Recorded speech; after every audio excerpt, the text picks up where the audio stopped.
I'm Eric Mlyn. I'm the Executive Director of DukeEngage and the Assistant Vice Provost for Civic Engagement, and we're here today to talk to parents and families about the DukeEngage program. We start with the DukeEngage mission statement, and this has been the mission statement of the program since the very beginning of the program in 2007. And the mission statement touches really on three of the main goals of the program. The first is obviously to educate undergraduates, and the program has that main goal.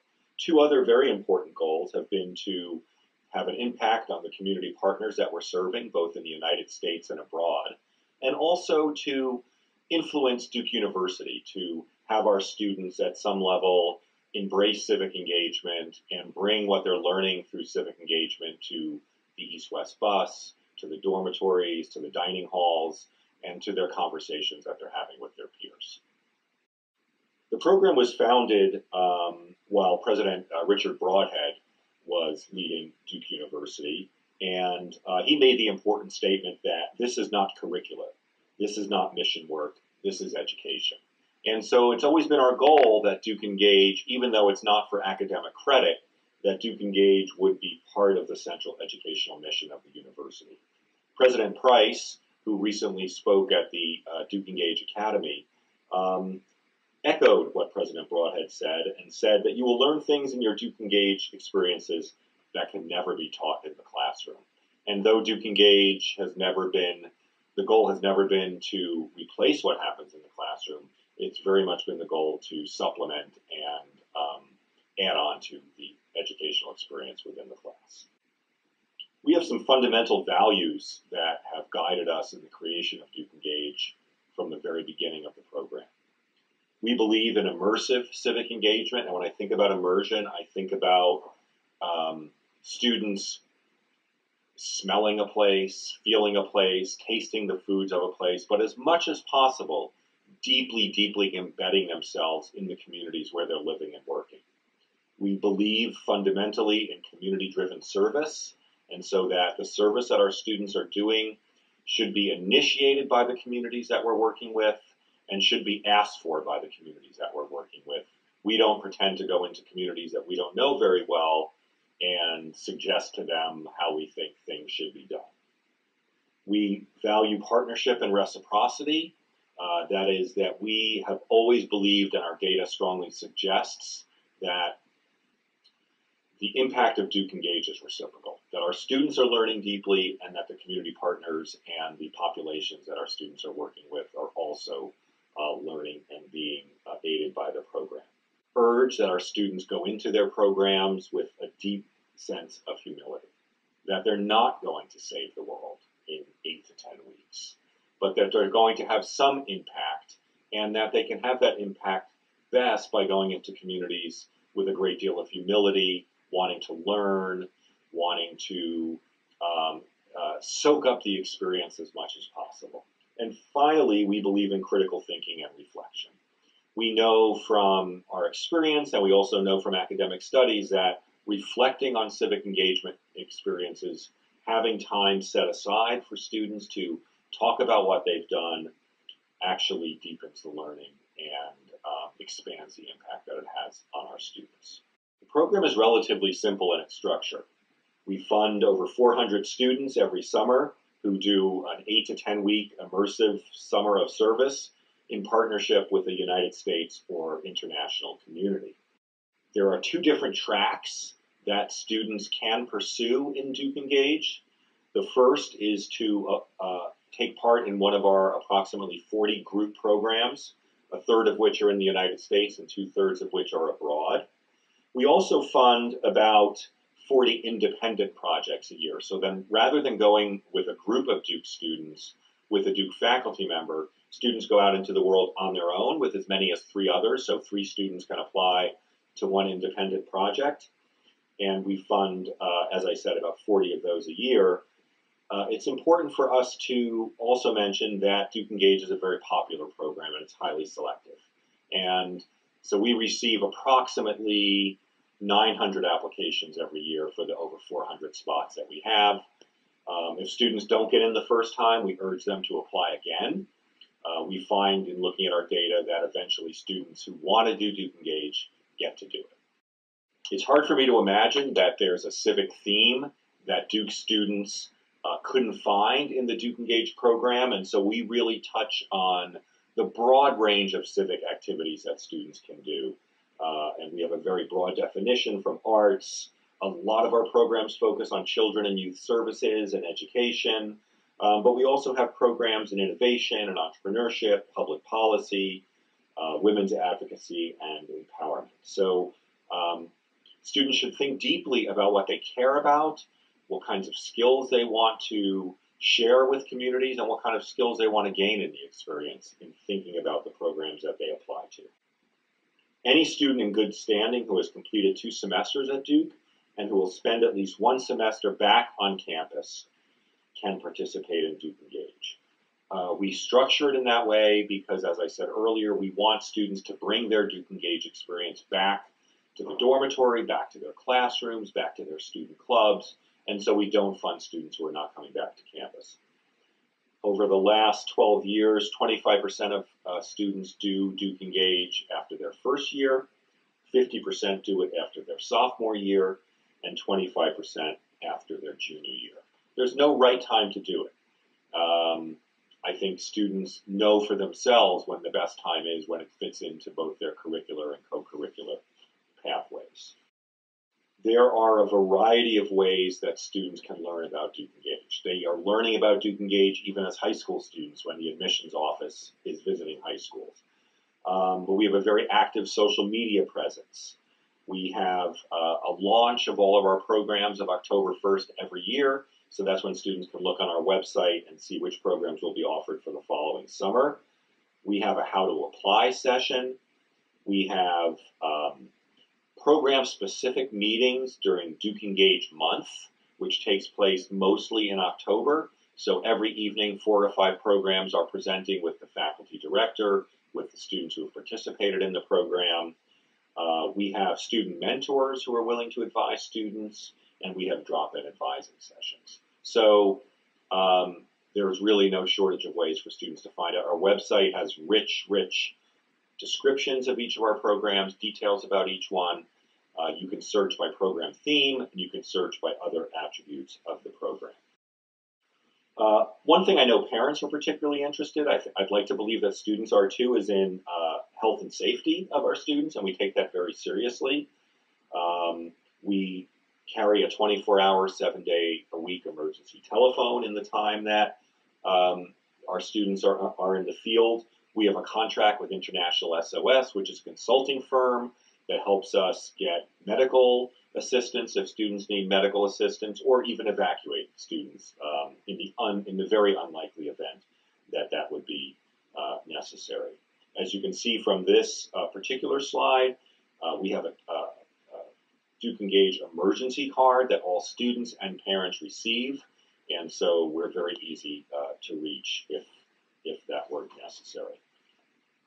Our data suggests that our program alumni incorporate DukeEngage into their academic paths and research, into their majors, into their minors, into their certificates.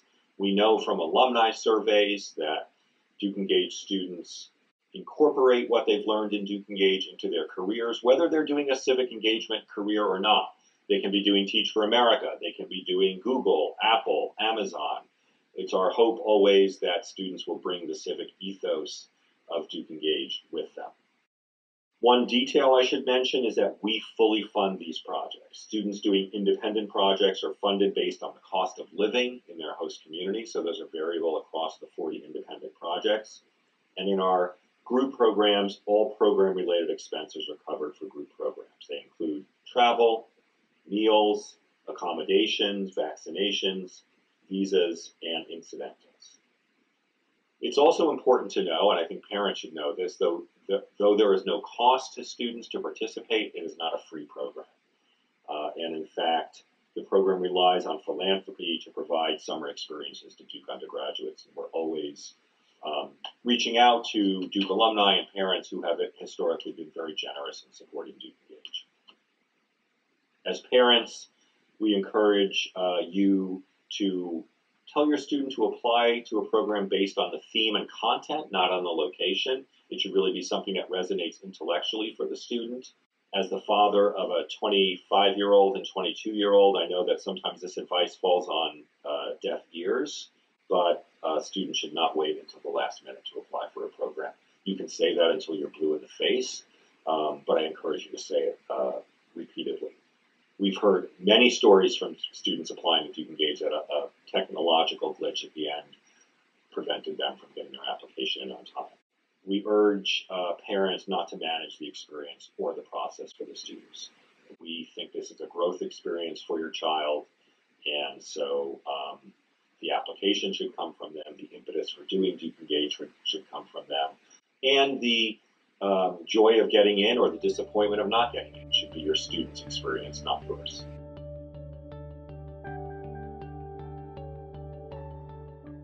Thank you so much, Dr. Mlyn. Now, let's tackle some of the common questions that parents have. I know that you've gone over some of these things before, but I think it's important to continue to go over them. The first question we have is, should my student be going and doing an internship instead?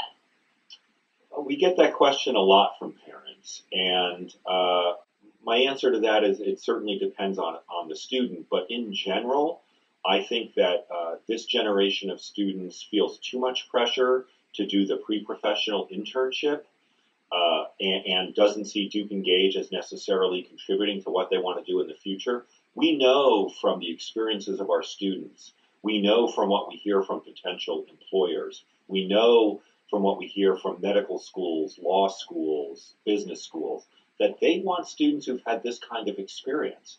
They want students who have had to work in teams. They want students who have had to confront obstacles and overcome them. They want students who have experienced different cultures. So from an instrumental sense, if the question is, I want my child to get a job, what should they do? I think DukeEngage can be just as valuable as any other kind of more traditional internship experience. It's a highly competitive program. What can I do to help my student get accepted? There's virtually nothing you can do or a parent can do to help your child get accepted other than provide the support and encouragement that, all parents do for their children. I think that it's important that students know that this is a highly selective program. And but I don't think it's a particularly good idea for parents to remind their students that the application is due or write the application for them. One of the goals of DukeEngage, both from the time students learn about a program to the time that they participate in a program, is that they develop independence, that they develop a sense of agency. And if a parent is over-involved in that process, that doesn't happen as strongly as we would like. I also, as I said earlier in the overview, I'm telling you what's ideal. I'm a parent of a junior in college right now, and I probably participate in some things for him way too much. I know that, so as much as you can restrain yourself, I think it's doing a service to your child. How should students choose which programs to apply to? There are so many different project themes, so many different kinds of experiences that students can have in DukeEngage. So you can live, for example, you can live in a dormitory in New York City, or you can live in a homestay in Togo, West Africa, and take bucket showers. And the range of experiences that students can have with DukeEngage there. So first you have to think about what you're comfortable with. And what I urge students to do in that particular part of the decision is to try to take themselves slightly or even more than slightly outside of their comfort zone, right? Not everybody is up for a homestay in Togo. But I think students should push themselves a little bit. And the most important thing, though, in addition to the living situation, whether they want to do a homestay or not, is what the program is about. Well, and a student should then be thinking about what they care about in the world, what issue particularly motivates them, what academic study has been compelling to them, what they think they want to do in their future. And that's, I think, the most important consideration that students should have in terms of how they choose a program. What if my student isn't an experienced traveler? Should I worry? First of all, we take care of so many of the details for travel. So we book tickets for all students. And so all students in that case do is approve their itineraries. We process visas if students need visas. We connect students and require that students go to student health if vaccination and medication is required for their particular DukeEngage experience. So I don't think there's a lot to worry about, but I do know that parents worry. If there's a particular issue that you as a parent are concerned about, we welcome you reaching out to the DukeEngage staff so that we can answer questions about what a student's experience will be. And one of the things that often happens during the summer, it happens at least a few times every summer, is a parent will call us sometimes on the emergency phone and say, "I haven't heard from my daughter in a week," and it's never been the case that the daughter was missing. It's always been the case that the daughter at that particular week decided not to respond to texts and calls from their parents. So keep that in mind if worry begins to set in. And the other thing I would say is we monitor the world really, really closely. Another role that I have at Duke is I chair the Global Travel Advisory Committee, which decides where undergraduates may or may not travel. So if something is happening somewhere, if there's some social unrest, if there's a medical issue, we know and we can respond quickly, and we have historically. So trust us. Will my student be safe? Absolutely.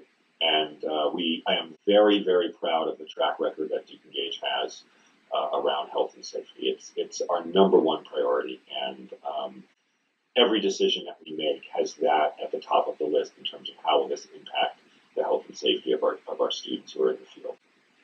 Can I visit my student during DukeEngage? We prefer that parents not visit their students during the DukeEngage. We want our students to be fully engaged 40 hours a week for the 8 to 10 weeks that they're in the field. And we find that parent visits can sometimes disrupt that rhythm. So we prefer that you wait for your student to come home before you spend time with them over the summer. Lastly, why didn't my student get accepted? We get that question often in DukeEngage, and the primary reason is because DukeEngage is a highly selective program, and we're getting 900 applications for the over 400 spots that we have. The other thing to think about is that everybody who's applying to DukeEngage has already gotten into Duke University. They are the 3,200 of the over 32,000 people who apply, and so they're exceptional young people. And when we've surveyed our program directors and said, if you could accept an unlimited number of students to the program, how many would you accept? The answer has been nearly 90% of the students. So it's nothing personal.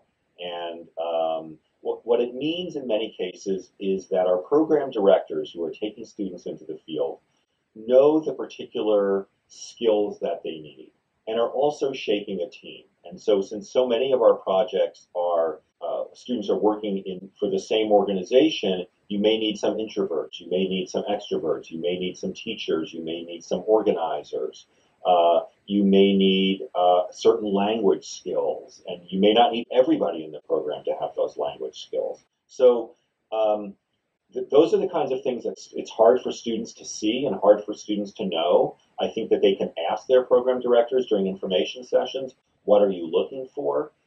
As a way of getting a sense of whether they have a good chance of getting into the program or not. But it's often forces beyond a student's control that might impact whether they get in that particular program and that particular year that they're applying to the program. If they don't get in, encourage them to apply again, and eventually it would certainly be my hope that if their dream is to do DukeEngage, that they will get to do it.